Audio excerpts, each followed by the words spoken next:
আসসালামু আলাইকুম দর্শক বন্ধুরা প্রতিদিনের মতো আজকেও একটা ছোটোখাটো ভিডিও নিয়ে আপনাদের মাঝখানে উপস্থিত হয়েছি। বন্ধুরা, আমরা একটা বিষয় সবসময় জানি যে বিশ্বের বুকে বাংলাদেশের একটি সুনাম আছে, আর এটি থাকার একটি সুনির্দিষ্ট কারণও আছে। কারণটি হচ্ছে বাংলার প্রকৃতি। বন্ধুরা, বিশ্বের বুকে যত দেশ আছে সেগুলোর মধ্যে বাংলাদেশ একটি অন্যতম দেশ, যা যে দেশের জলবায়ু, যে দেশের মাটি বিশ্বের অন্যান্য দেশের তুলনায় অনেক বেশি দামি, প্লাস অনেক বেশি উৎপাদনশীল বলতে পারেন, যে কোনো ফসল উৎপাদনের জন্য বেশ ভালো উপযোগী। যে কোনো পরিবেশে এই দেশের মাটিকে একটি নির্দিষ্ট তাপমাত্রা অথবা একটি নির্দিষ্ট আবহাওয়ার মধ্যে এনে যে কোনো ফসল উৎপাদন করা সম্ভব।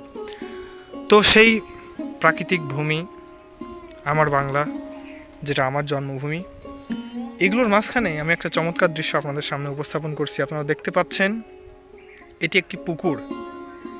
এক কথায় বলা যায় যে জলাশয়ের মতো একটি জলাশয় বলা যায়, যেখানে নোংরা পানি থাকে।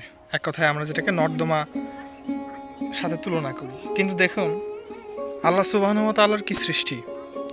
এই পুকুরের মধ্যে আল্লাহ তাআলা এই পুকুরকে এই নর্দমার মধ্যে দেখুন, তার কি এক অপরূপ সৃষ্টি, যে এটা মনে হচ্ছে একটি ফুলের বাগান।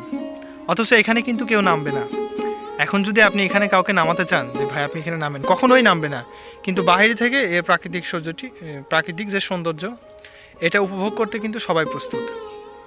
তো এখানে যেটা দেখা যাচ্ছে যে একটি পচা পুকুরে ফুল ফুটে আছে।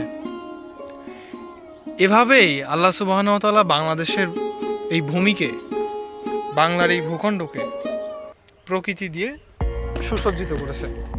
আপনারা দেখুন, এখানে একটি খেজুর গাছ আছে, প্লাস এখানে আপনার চারিপাশে কলা গাছ, আর মাঝখানে এই পুকুরটি। আসলে আলহামদুলিল্লাহ যে আল্লাহ সুবহানাহু ওয়া তাআলা পৃথিবীকেই এভাবে সৃষ্টি করেছেন। না জানি তার সৃষ্টি জান্নাত কেমন হবে।